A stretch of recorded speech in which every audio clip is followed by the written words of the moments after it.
welcome to my channel. Ngayon lalabas ako dahil hapon na at medyo malamig-lamig na.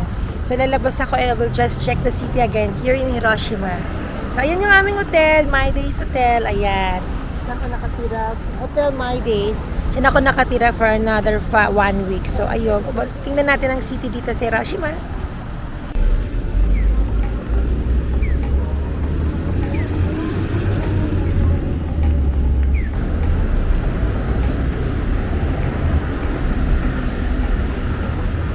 Ako sa Book Off at nakabili po ako ng murang-murang second hand na suitcase kasi wala na akong suitcase. I mean, nalimutan kong dalhin yung isa pang suitcase. So, medyo madami ng bagahe ko.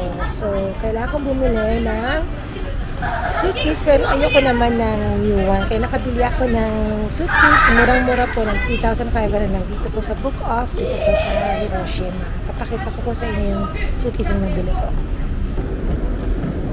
Ayan po nabili kong suitcase dito sa Book Off. Ayan po, sa halagang 3,500 yen.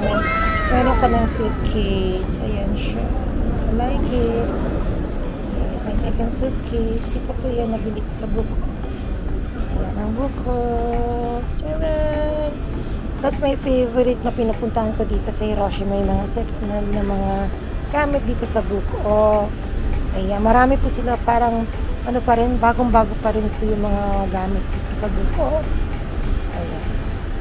Punta kayo dito kung may time kayo. Punta kayo sa Book Off anywhere in Japan. But right now, I'm here in Hiroshima, Japan.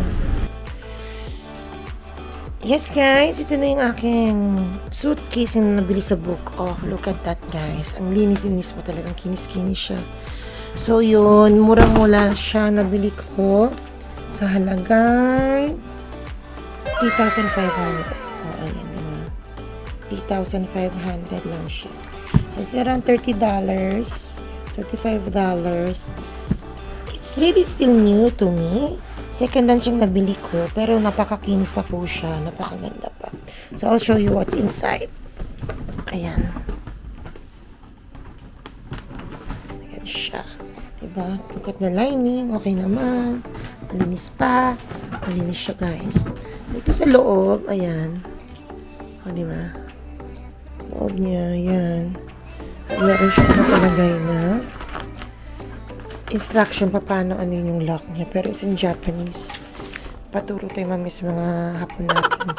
Kilala kung paano ano ng Japanese ang lock niya. Linis pa talaga siya. Maganda. Kasi nga, we're allowed 2 luggages. 2 luggages for going back to Manila, to the Philippines. 25 kilos at 23 kilos each. Ayan. So, marami na rin akong gamit. So, kailangan ko nang bumili ng bagong suitcase. Ayan. Second hand shop sa Book Off. Kaya, kung may time kayo, go to Book Off and check out kung anong gusto nyo bilhin doon. Marami sila. May shoes sila, may sapatos, may mga bags. Hindi lang ako allowed mag-video doon sa loob. Kaya, hindi na ako nakapag-video. Kaya guys, ano kayo? Ito na lang kayo dito, okay?